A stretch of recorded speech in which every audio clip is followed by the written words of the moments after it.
اهلا وسهلا مستمعي اون سبورت اف ام في كل مكان وحلقه جديده من تيكي تاكا. انا حازم امام ومنورنا النهارده البلدوزر كابتن مجدي عبد الغني.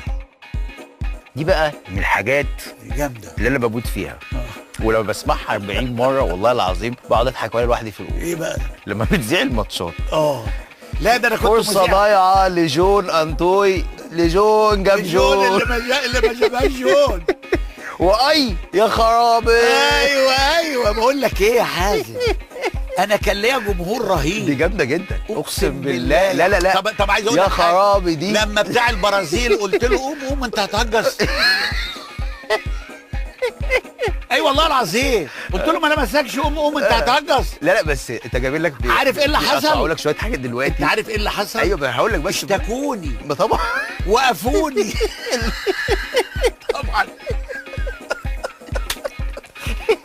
الراجل طبعا ايه البرازيل اشتكت. لما بعد كده قال لك تركيا اشتكت السفاره التركيه. ليه؟ ما عشان قلت لهم ايه، احنا تركيا قعدت عندنا 600 سنه وللاسف الشديد ما اتعلمناش اللغه التركي، ما فيش غير تمام فنزيم حضرتكم. طب ما كويس. اشتكوا من ايه؟ ها؟ اشتكوا من ايه بقى يعني؟ ما تفهمش اي كلام بقى. اتهاجمت هجوم. طب انا اسالك سؤال بس والله. يا خرابي. يا خرابي. ده ماتش امبي مع الاهلي بيجيبوا لك لغايه دلوقتي. في كام كوره في الماتش ده؟ واحد بيشوط الحاجات دي تلقائي ولا انت بتظبط يعني؟ تلقائي والله. لا والله واقسم بالله. طب انت فين في التعليق؟ يعني ليه كنت لا كنت زمان انت زمان كنت بتعلق كتير قوي. انا اقول لك اتحاربت. وبعدين فجاه اتحاربت. انتهيت. اتحاربت جامد جدا، وطبعا هي ما فيهاش 150 جنيه. ايوه بس هي تواجد يعني بتصرفهم بنزين. انت واخد بالك؟ فما كان ساعتها البنزين 150، دلوقتي 1500. لقيت ايه؟ هجوم قارس ساعتها. قبل السوشيال ميديا يعني الكلام ده. قبل السوشيال ميديا. لا ده كانوا انا مش عايز اقول اسماء، مش لازم كبار صحفيين ومنهم ناس يعني توفوا، يرفعوا زمان التليفون على رئيسة القناة عشان توقفني مخصوص. ايه اللي بيقولوا ده؟ لا والله. اي والله العظيم. طب ايه اللي بتقوله بقى؟ يعني بالرغم الحاجات اللي هي صعبة. هو اللي ده بتهجس جوجوزال تمام فنزيم. جون جاب جون وجون جاب وجون ما حط انت يا جون ما جبتهاش جون. انت واخد بالك؟ ده جت الإفيه طلع كده من جف في لحظتها. يا ريته ما طلع. لا ليه؟ ما مش مهم بقى، انا المهم الإفيه يطلع. انا المهم بس والله صح لغايه دلوقتي بتضحك عليه. المهم ان الإفيه يطلع. ايوه بس انت مذيع كابتن يعني خدنا انا من الجانب الاخر يعني المذيع مش هيطلع يقول افيهات برضه. لا ما هو بعد كده دلوقتي كلها ايوه دلوقتي ده انا سباق عصري. سباق عصري. ده انا كنت سباق عصري يابا. طب انت مش عايز ترجع تعلق تاني؟ لا لا لا لا لا لا لا مرحله وانت لا خلاص. لا والله. والله يا حازم. لا بس انت لو علقت دلوقتي في السوشيال ميديا والله يا حازم انا ما رجعت. خد بالك رجعت شويه اما رجعنا مع مدحت شلبي. ايوه صح عملت ماتشين 3. ما هو ده بتاع جون. هي دي بتاعت جون. يا جون اللي هتجيب الجون. دي خلصت يعني. وبعدين ايه بصيت لقيت بقى بعد كده باين حد كلمهم تاني جون هتجيب الجون. بيكلموهم. انا قاعدين لي على الواحده. والله. طب انت بس انت يا كابتن مصر يعني من اول ما بطلت بعد كده دخلت مجال اداري ودخلت متاخر على التعليق. يعني انا بابا مثلا انا فاكر اول ما بطل دخل على طول على التعليق. انت قعدت شويه وبعدين علقت. قعدت شويه. ايه بقى يعني فجاه كده وانت قاعد قلت ما اقوم اعمل الموضوع ده. انا ايه بعد ما خلصت اداري لقيت ان مجال الكوره بقى صعب ان انا هشتغل فيه. مش عايز تبقى مدرب خالص. لا ما ينفعش ابقى مدرب. مع ان لو كنت بقيت مدرب كنت هبقى مدرب جامد جدا والله. او المصحف الشريف. شبه مين كده؟ انا كنت هبقى شبه جوارديولا من تحت وبتاع. لا والله. والله العظيم. ليه بقى؟ وكنت ليه؟ الحاجة دي لان انا كان عندي فيدباك اوروبي. وكنت هلعب ميكس، هلعب كوره وهلعب قوه، لان في البرتغال مفيش. انت من اول الناس اللي لعبت في الكوره في مصر بالشكل ده. لا ده انا البرتغال كمان. لا يعني قصدي في مصر الشيب اللي هو دلوقتي بيعلمها رقم 6 نص الملعب اللي بيهاجم. انت من اول الناس اللي لعبت الديفندر بالشكل انا ما حدش قال لي اللي بيهاجم ويجيب اجوان ويشوط. ما حدش قال لي كده، ما حدش قال لي اعمل كده. ايوه دي انا عملتها مش في حد قبليك بيلعب الشغلانه دي. ايوه ومحدش قال لي انت انا لازم اهاجم. انا ليه؟ انا بقى ليه؟ انا دلوقتي دوري دفاعي. طيب لو انا هاجم هحتاج ايه؟ هحتاج لياقه عشان ادافع تاني ارجع مكاني. فانا لازم اكتسب اللياقه ديت عشان انا لازم اجيب اجوان. لان انا لو نزلت الملعب بقيت ضيف شرف زي مروان عطيه كده مثلا. مروان عطيه ده لعيب كبير قوي. ايوه صح. انت واخد بالك؟ صح. لكن يعني بيجيب اجوان قليله، ما بيجيبش. جاب له جون. اسامه عرابي لعيب جامد جدا، اكتر واحد لعب في الاهلي 38 سنه. أيوة. ما حدش لعيب لعب 38 سنه زي اسامه عرابي. الخطيب نفسه ما لعبش 38 سنه. لعب 38 سنه في الاهلي، في الاهلي لغايه 38 لا لحد سن 38 سنه. ما حدش ساب لعيب في النادي جوان، ما جابش غير 3 جوان في حياته. ما حدش يقول لك مش، فما حدش فهمها. انما بفضل الله انا قريتها بدري، والله قريت بدري ان انا لازم اجيب جوان. مش انت عايز سوكسي، لازم هو الناس مش هتفتكر غير اللي بيجيب جوان. صح او اللي بيهاجم ويجيب اجوان، اللي بيجيب اجوان. فانا كنت بخش مكان الراس حربه يا حازم. لا والله انا جايب اجوان انا جايب في مولوديه الجزائر الجون الاولاني ربيع عمله بالعرض، وانا حطيته برجلي الشمال مش باليمين. أيوة كمان بالشمال، وانا على خط ال 18 خط البينالتي على السكس يارده والخطيب بره. في ماتش ايه اللي جبت الكوره من بره من 18؟ ده ليفنتس النيجيري. ايوه ده فاينل افريقيا.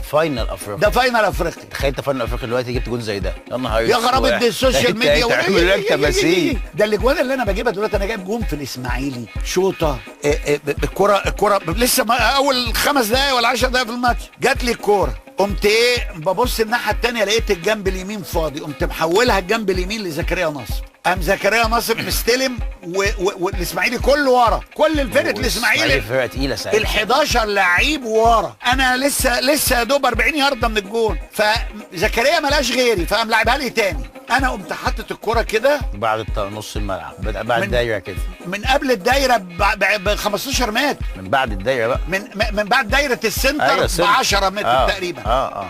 وقمت مستلم الكوره وزقه صغيره وحاطط رجلي راحت في الثمانيه. يا نهار ابيض. عصام الحسيني يا عيني حظه كان معايا وحش قوي. اول جون في حياتي جبته في عصام الحسيني اسماعيلي، وتاني جون في حياتي جبته في عصام الحسيني، وتالت جون في قبل نهائي كاس مصر في عصام الحسيني.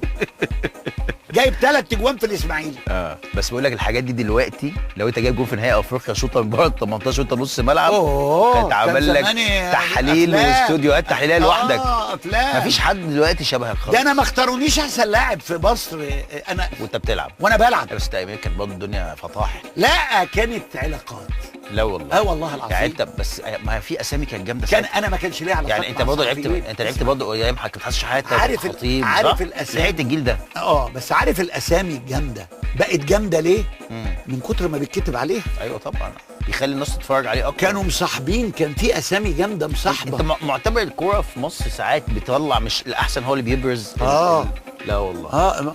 مش دلوقتي، ايامنا. لان ايامنا كانت الدنيا مقفوله. دلوقتي غصب عنك. ايامنا كان قناتين اللي شغالين، القناه الاولى والقناه الثانيه، ورمضان بالليل البرنامج يخلص بتاع السحور بتاع سيد مكاوي والتلفزيون يقفل. اوكي. انت واخد بالك؟ انت ما خدتش ولا مره ما خدتش ولا مره احسن لعيب في مصر. السنين دي لعبت كام سنه؟ اللي انا عملته انا لعبت في الاهلي. انا بدات في الاهلي اول موسم ليا، اول مباراه ليا كانت موسم 76 77. اوف. بعد ما رجعت بقى من الحرب والحاجات دي. بعد ما كان اول ما رجعت. ده كان عندي 17 سنه ونص. لغايه سنه كام بقى مشيت رحت البرتغال؟ مشيت 88. 12 سنه. 12 سنه متواصل. ما خدتش ولا مره ولا احسن لاعب ولا احسن لاعب. مين بقى اللي كان بياخد في ساعتها؟ كان الكابتن الخطيب طبعا، الكابتن مصطفى عبده، كابتن فاروق جعفر، الكابتن حسن شحاته، كل البلاي ميكرز واللعيبه. كل ليهم علاقات. بس هم اللعيبه برضه يا كابتن. ايوه ما قلتش لا. بس لا يعني لا بس مش كل سنه يعني. لا لا ليهم علاقات طبعا، دي اساس ان هم لعيبه جامدين. لعيبه جامدين. انا الكابتن حسن بص، انا ما حدش كيفني. ما تقوليش فاروق جعفر لعيب كبير طبعا، بس انا ما حدش كيفني وانا بلعب ضده قد حسن شحاته. لا والله اقسم بالله. انت عارف يعني انا برضه كابتن علاء ميهوب شفته برضه، يعني دايما بتوع الاهلي تحديدا، مش بس احنا الزمالك، يعني طبعا احنا بنتكلم على كابتن حسن انه لعيب انه من اقوى لعيبه في مصر. بس بلاحظ لعيبه الاهلي بتتكلم عليه كويس، تقول لك ده احسن لعيب كان في يا اخي. جامد قوي كان الراجل ده. لا سابق عظيم. ما عرفتش امسكه، انا مسكته بالعافيه. مع انك انت بتجري يعني. لا والله. ما انا بقول لك اهو. ليه بقى بيعمل كابتن حسن قوي بسم الله ما شاء الله. لا والله. بسم الله ما شاء الله. بدنيا يعني. بدني كان جامد. ولعيب كوره. ولعيب. واخد بالك. لا والله. وانا اخبط معاه. انا كنت وانا صغير ما حدش يعني كان بيملى عيني. ايوه يعني. وكعان وطالع، وكان التحكيم حمينه، ما كانش فيه دلوقتي تاخد كارت احمر. انت اللعيب ما كانش محمي، تطلع وحاطط كوعك في وش البتاع واخد مديله تاكلينج مطيره في التراك. كابتن حسن حسيت انه صعب قوي. لا والله. والله. ربنا يديله الصحه. والجون اللي جابه كمان في المصري لما جول ده جون عالمي، ده جون عالمي، جون مساوي، جون كريستيانو رونالدو، جون بيليه. سبع عصر. ما هو لعب مع جيل. كابتن حسن لعب مع كام جيل؟ لعب مع ابويا حوالي 4 اجيال. ايوه لعب مع ابويا ولعب مع اللي مع 4 اجيال. صح. مع 4 اجيال. بذمتك يا عم حازم واحنا في رمضان، هل عمرك شفت لعيب نص ملعب اجمد مني؟ لا ما ده خلاص انت قلتها. لا انت لا مفيش. قول براحتك بقى انا مش هزعل. لا بص كابتن مجدي، انت يمكن انا برضو حضرتك وانا صغير يعني الشكل ده دلوقتي مش موجود بفضل يعني الله. يعني اللعيب نص ملعب الديفندر في بقى دلوقتي يقول لك 8 وبتاع، بس انت مش 8، انت كنت ديفندر. فانك بتاخد الكوره من الجون وتشوط وتكمل الهجمه وتلعب. كان بدا يطلع مين بقى في اوروبا والعالم؟ ارديلس مثلا في الارجنتين، دونجا في البرازيل. بس دونجا ما كانش بيهاجم، دونجا كان بيقطع الكوره كتير مظبوط، لكن مش زي بيشوط على الجون زي ما جابوش. دونجا كان ديفندر مش طبيعي، ولا ارديلس جاب جوان زي برضه 94 يعني شفناه في قمته 94 لما كاس العالم كسبته البرازيل. بس الزاك اللي بياخد الكوره اللي هو الكوره اللي احنا دلوقتي بنقول عليها اللعيب اللي بيكمل الهجمه ويشوط بوكس تو بوكس.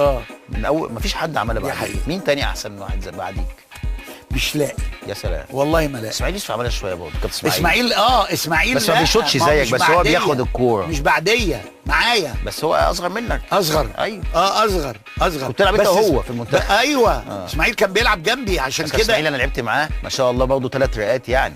بيجري ويجي وكان بيروح. وكان بيروح بقى، بس هو كان بيروح بالكوره. يعني مش بيشوط، هو كان دايما عنده واحده يروح داخل كده منزل نقله وطالع بيها على طول. صح. انا كنت لما الاقي فرصه اروح بالكوره اروح كنت اعملها. انا ما كنتش احب اخسر الكوره، كان بيني وبين الكوره علاقه كده، انا ما احبش اعمل لامس باص ولا اخسر الكوره وانا في الملعب. ليه؟ لان انا ما كنتش جماهيري ساعتها كمان.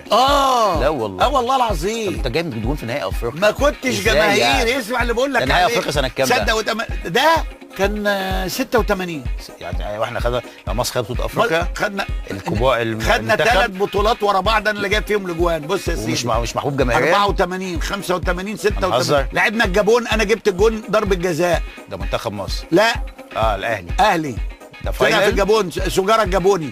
ده سيمي فاينل ولا ايه؟ الفاينل. كسبنا 3 وخسرنا هناك 2. يعني انت جايب جون في فاينل 84. لعبنا كانون يا ويندي. جاب جون بدماغي اللي قال لك 25 سنه مجدي عبد الغني الكابتن ميمي الشربيني الله يرحمه ويحسن اليه. ده 85. ده 85 86 ليفنتس النيجيري فاينل فيرست تايم فاينل. يعني 3 فاينل ورا بعض جايب في الفاينل اجوان.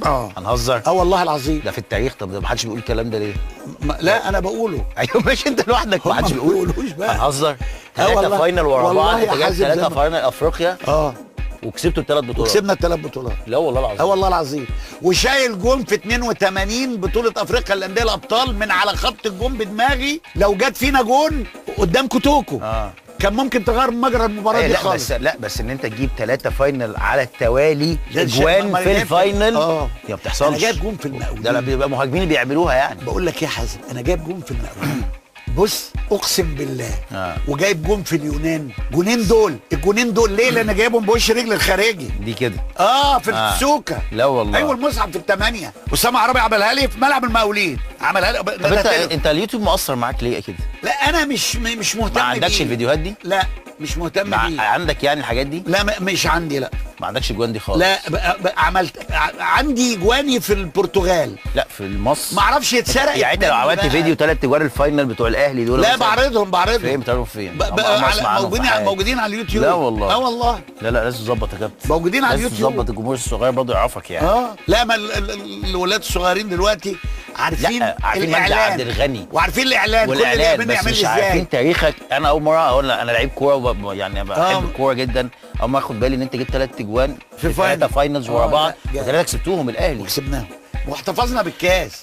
كان ساعتها اسمه الانديه ابطال الكؤوس. ايوه صح. ابطال الكؤوس مش ابطال الدوري. لا ابطال الكؤوس.